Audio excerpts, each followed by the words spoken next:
Alors l'objectif aujourd'hui c'est de réaliser le routage, c'est-à-dire la carte du détecteur infrarouge. Donc nous avons ici le schéma composé donc du détecteur infrarouge, de, de son ampli op, son ampli opérationnel. Donc tout un montage amplificateur. Ce montage permet de polariser le détecteur infrarouge qui est ici, là, entre des drains S source et G grille.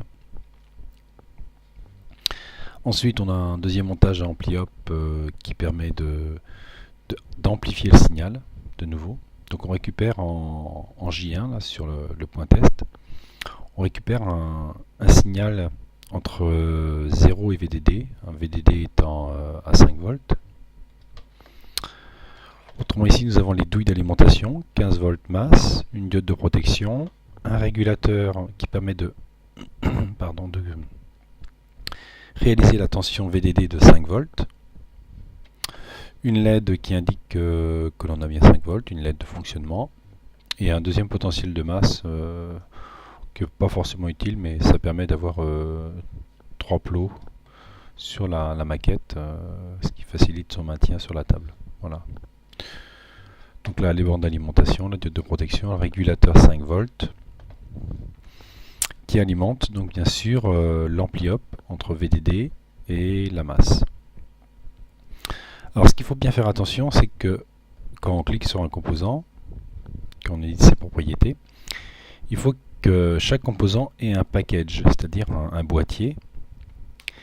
Et ce boîtier, en fin de compte, c'est l'empreinte du composant lorsqu'on va faire le routage, c'est-à-dire lorsqu'on va créer la carte. Si vous n'avez pas de package lors de la compilation, lors de la netlist, on demandera un boîtier. Donc lorsque vous avez affecté tous les packages, tous les boîtiers, vous allez cliquer sur RS. Donc on vous demande de sauvegarder, qui est OK.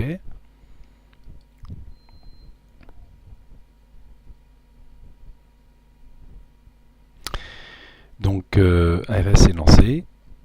On va vous demander de créer une page sous ARS. Et donc vous allez prendre la page par défaut. Voilà, défaut. OK. Donc là, pas de mise à jour. Donc on retrouve en fin de compte tous les composants qui constituent la carte. 1 de C1, C2, C3, C4. Alors on peut faire un tour en arrière, là. On va regarder le schéma. Donc par exemple la diode D1.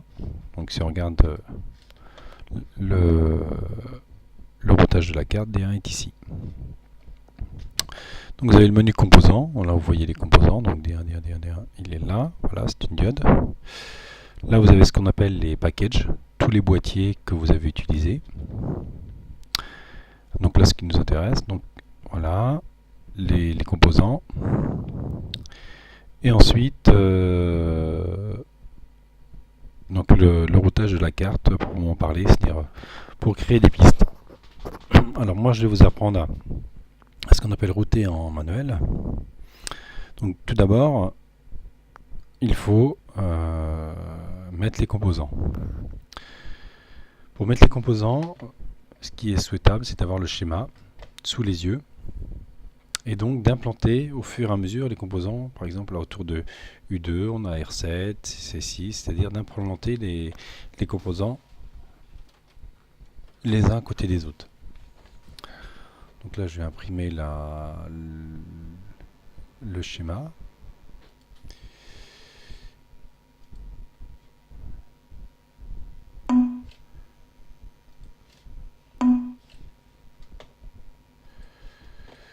Imprimer le schéma, toujours travailler avec un document papier, ça facilite le travail au lieu de passer d'un écran à l'autre.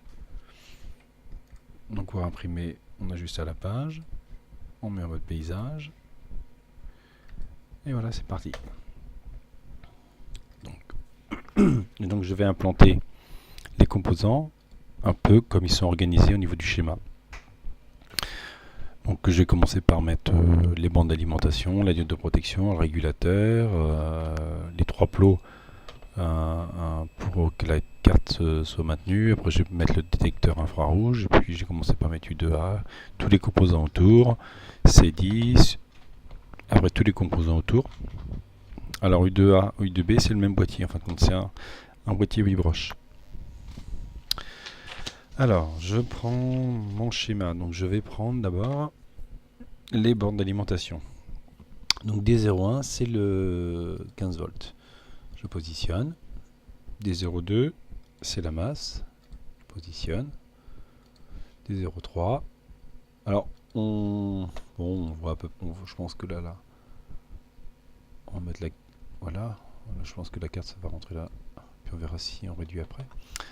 Donc là, vous avez les dimensions, si vous voulez les avoir en millimètres, hein, vous appuyez sur M, la lettre M, et vous voyez en bas à droite que ça passe en millimètres. Alors si vous voulez par exemple, l'origine c'est ici, si vous voulez le déplacer, vous voulez mettre l'origine là, sur le crayon, vous faites O, et l'origine c'est déplacé ici.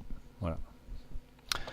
Donc là, on va commencer par mettre le détecteur, donc Q2, donc je vais chercher Q2, voilà, je vais mettre détecteur. Je peux le tourner en faisant plus.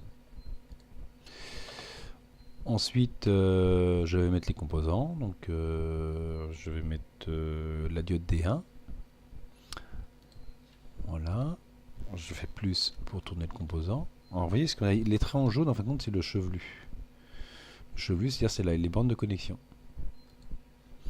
Je vais mettre ensuite C1, le condensateur. Donc, je le prends. Voilà. Je commute.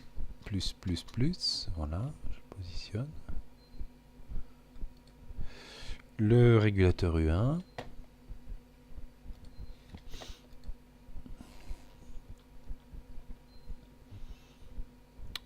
Voilà.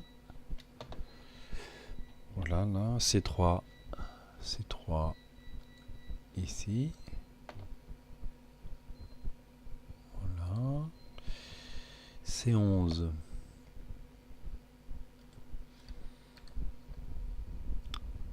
À côté. R1 et D2. Donc R1, c'est la résistance qui polarise la LED D2. Et D2. Donc je suis le schéma papier. Hein. Voilà, ça c'est la LED de témoin de fonctionnement. On va écarter celui-ci. Donc clic droit pour le prendre. Et puis je le décale en glissant avec le clic gauche. Donc clic gauche, donc là je vais m'occuper du schéma, donc je pars du boîtier, donc le boîtier qui est là. Donc je vais d'abord mettre C2 et C4.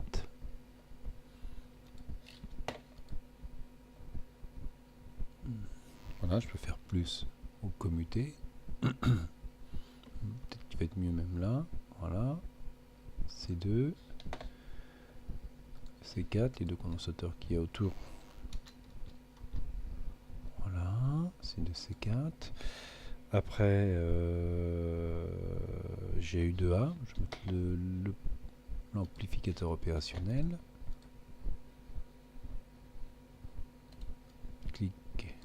Alors clic droit et je fais glisser avec le clic gauche. Voilà. On va mettre ça par là. Voilà. Ensuite,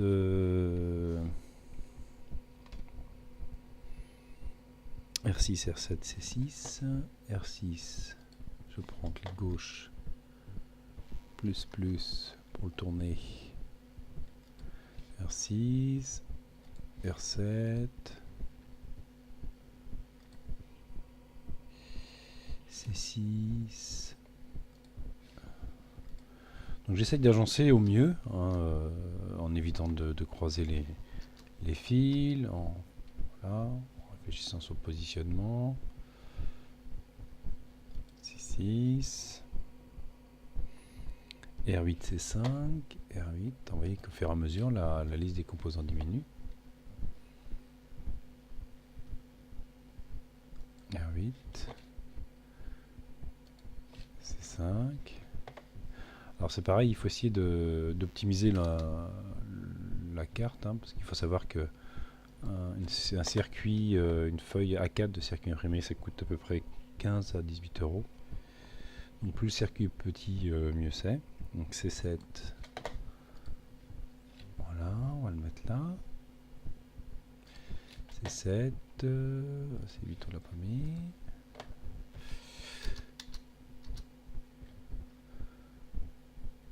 C8, R9, C10.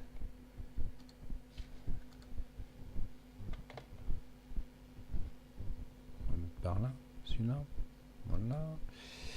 C10, R17, C8, R17.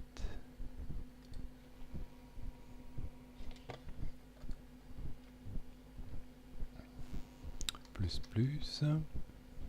Pour faire pivoter le composant. On va le faire mettre, on va le mettre comme ça, tu vois, pas mal comme ça là. Voilà. R17, C8, R16. R16.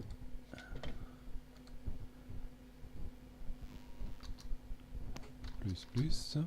Voilà. R16, C9. Voilà, lui, où est-ce qu'il veut se mettre? Plus. Voilà, elle est bien là. Voilà. J1, c'est le point test que j'ai oublié sur la carte la dernière fois. Voilà.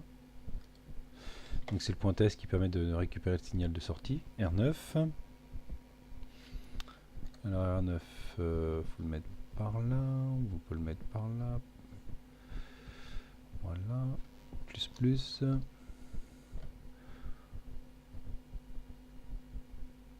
Voilà, R9, R13.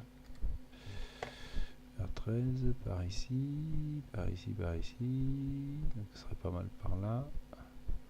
Donc là, dès qu'il y a un problème, parce qu'on est sur des composants, donc on va décaler les autres. Clic droit, clic gauche, clic droit, clic gauche, clic droit, voilà, clic gauche, et voilà.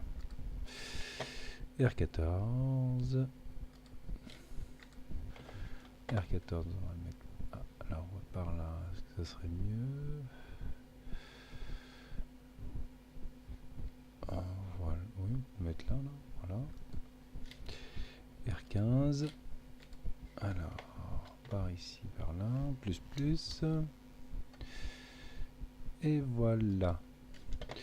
Donc on va commencer un peu à regrouper la carte. Donc clic gauche, clic droit, pardon, clic gauche pour voilà. Donc voilà pour le placement des composants. Voilà, on va s'arrêter. Alors vous pouvez minimiser, ainsi regrouper, hein, et on va s'arrêter là pour le placement des composants. Hein, et on va router tout à l'heure.